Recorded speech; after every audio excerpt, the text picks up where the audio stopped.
Born on August 5, 1946, Shirley Ann Jackson would go on to have one of the most distinguished careers that spans across academia, public policy, and research. Born in Washington, D.C. to parents who strongly valued and encouraged education, she graduated valedictorian of her high school and began her college studies at MIT in 1964. After the assassination of Martin Luther King, 4 years later, she helped organize a group of African American students that ultimately became the Black Student Union. The group drafted proposals to recruit more minority students, support them financially, improve their life at MIT, and hire more minority faculty members. She herself being one of less than 20 African American students and the only one studying theoretical physics, she went on to become one of the first African American women in the country to receive a doctorate in physics and the first to receive a doctorate from MIT in any field.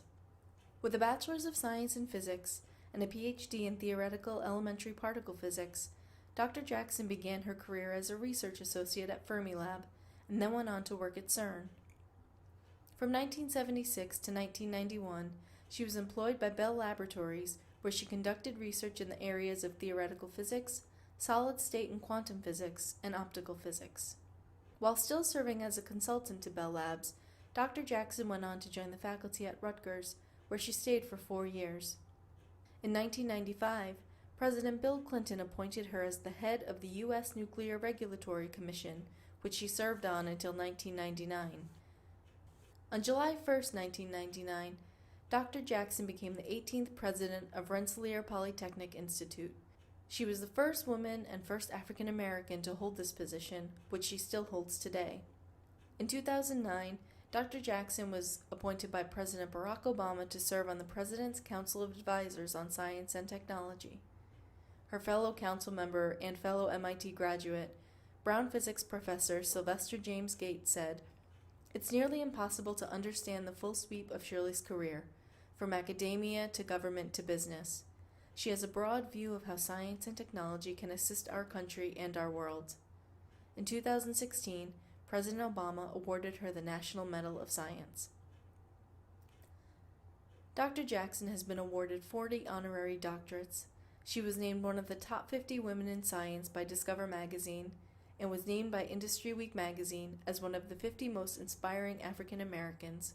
She has received numerous awards and has been inducted into the National Women's Hall of Fame and into the Women in Technology International Foundation Hall of Fame. She has also been appointed an International Fellow of the Royal Academy of Engineering. Where you are, it does not make who you are. And so you start from where you start.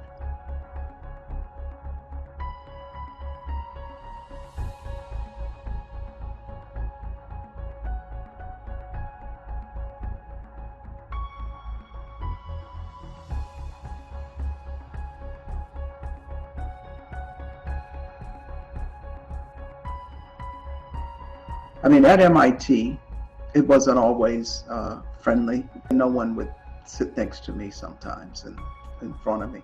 And I was left out of study groups, even with women study groups. And so in that sense, it was very isolating.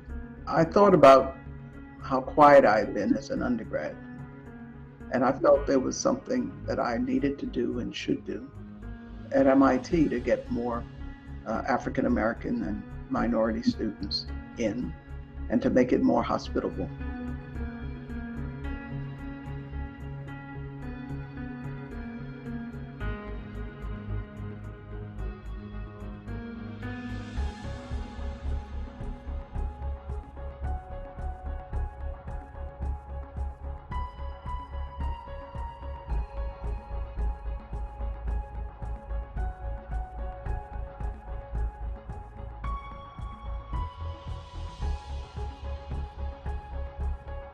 My focus was always on being as excellent as I could be. And that's how I've lived my life. But to me, it's about being able to walk so you can carry someone else.